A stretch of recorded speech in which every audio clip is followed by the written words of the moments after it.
Hello बच्चों, कैसे हैं आप सभी? हिंदी व्याकरण की कक्षा में आप सभी का स्वागत है। मैं आशा करती हूँ आप सभी लोग स्वस्थ और प्रसन्न होंगे। आज हम हमारी कक्षा 1 का अध्याय संख्या 12 समान अर्थ देने वाले शब्द अर्थात पर्यायवाची शब्द को पढ़ने जा रहे हैं। तो आइए इस अध्याय को हम शुरू करते हैं। यह है हमारा अध्याय 12 समान अर्थ वाले शब्द पर्यायवाची शब्द। समान अर्थ वाले शब्द वो होते हैं जो लिखने में और बोलने में बिल्कुल अलग होते हैं, लेकिन वो एक ही जैसा अर्थ हमें देते हैं। जैसे कि सूर्य, सूरज, रवि, भास्कर, इन सभी का अर्थ क्या है? सूरज जो हमें रोशनी देता है। ये क्या है? नाम अनेक है लेकिन अर्थ एक ही देते हैं। जैसे कि पुष्प, सुमन, कुसुम, फूल, ये सभी क्या है? फूल के पर्यायवाची, यानी इनका बोलना अलग अलग है लेकिन अर्थ इनका फूल ही होता है। तो ऐसे ही शब्दों को पर्यायवाची शब्द कहा जाता है जो एक ही समान अर्थ को प्रस्तुत करते हैं। यदि व्याकरण की दृष्टि से पर्यायवाची शब्द को परिभाषित किया जाए तो समान अर्थ प्रस्तुत करने वाले शब्द ही पर्यायवाची शब्द कहलाते हैं। आइए इन्हें देखते हैं, पढ़ते हैं और समझते हैं। मेरी माँ बहुत अच्छी है। क्या है? बहुत अच्छी। तेरी माता भी बहुत अच्छी है। यहाँ पर माँ, माता, मम्मी, मॉम सभी का अर्थ क्या है? जन्म देने वाली माँ। ठीक है? चाहे हम कोई भी वाक्य, कोई भी शब्द उनके लिए बोले, उनका अर्थ यही है। यानी ये दोनों वाक्यों में क्या है? माँ शब्द ही है।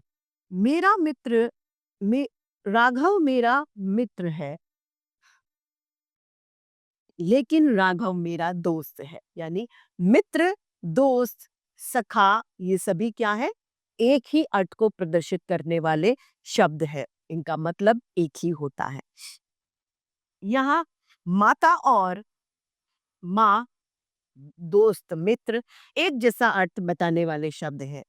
ये नाम अलग अलग हैं लेकिन इनका अर्थ, इनका मतलब एक ही है। इसीलिए ये कहा जा सकता है कि समान अर्थ बताने वाले शब्दों को ही समानार्थक या पर्यायवाची शब्द कहा जाता है या कहते हैं। जो कैसा अर्थ बताते हैं? समान अर्थ बताते हैं। आइए यहाँ पर कुछ पर्यायवाची शब्दों की हमें सारिणी दी है, इन्हें पढ़ते हैं और समझते हैं। दिन, दिवस, वार, वासर, इन तीनों का मतलब क्या है? दिन ही होता है। ठीक है? अगला है पक्षी। पक्षी में नभचर, विहग, खग, इन तीनों शब्दों का अर्थ एक ही है, पक्षी। स्त्री, महिला, नारी, रमणी, इन सभी का अर्थ क्या है? स्त्री यानी औरत। शेर, सिंह, वनराज, केसरी, ये क्या है? शेर के पर्यायवाची जिनका नाम अलग अलग है लेकिन अर्थ ये एक ही देते हैं। अगला है पानी। जल, नीर, वारी, ये सभी क्या है? जल के पर्यायवाची शब्द। अगला है घोड़ा। घोड़े का पर्यायवाची है अश्व, है, तुरंग, ये सभी क्या है? घोड़े के पर्यायवाची शब्द। अगला है हाथी। हाथी के पर्यायवाची है हस्ती, गज, मतंग, ये क्या है? हाथी के पर्यायवाची जिनके नाम अलग अलग है लेकिन ये अर्थ एक समान ही हमें दे रहे हैं। अगला है हमारा सूरज। सूर्य, रवि, प्रभाकर, भास्कर, ये सभी क्या है? सूर्य के पर्यायवाची शब्द। अगला शब्द है हमारा धरती यानी भूमि। पृथ्वी, धरा, अचला, ये सभी क्या है? पृथ्वी यानी जमीन के हमारे पर्यायवाची शब्द। रात, रात्रि, रजनी, तमा, ये रात्र के पर्यायवाची है। अगला शब्द है आकाश।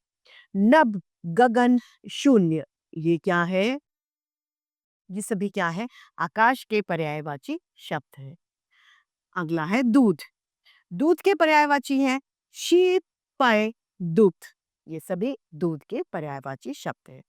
तो देखा, पर्यायवाची शब्द वे शब्द होते हैं जो बोलने में और लिखने में अलग होते हैं, जिनके नाम अलग अलग होते हैं, लेकिन उनका अर्थ एक ही होता है। यानी समान अर्थ प्रस्तुत करने वाले शब्दों को पर्यायवाची शब्द या समानार्थी शब्द कहा जाता है।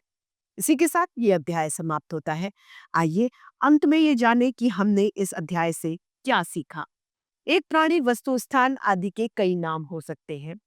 एक जैसे अर्थ बताने वाले शब्दों को समानार्थी शब्द या फिर पर्यायवाची शब्द कहा जाता है। तो इसी के साथ हमारा ये अध्याय और आज की हिंदी व्याकरण की कक्षा यही समाप्त होती है। फिर से हिंदी व्याकरण में ऐसे रोचक अध्याय लेके आप सभी के समक्ष प्रस्तुत होते रहेंगे। आज के लिए इतना ही, फिर मिलते हैं। धन्यवाद।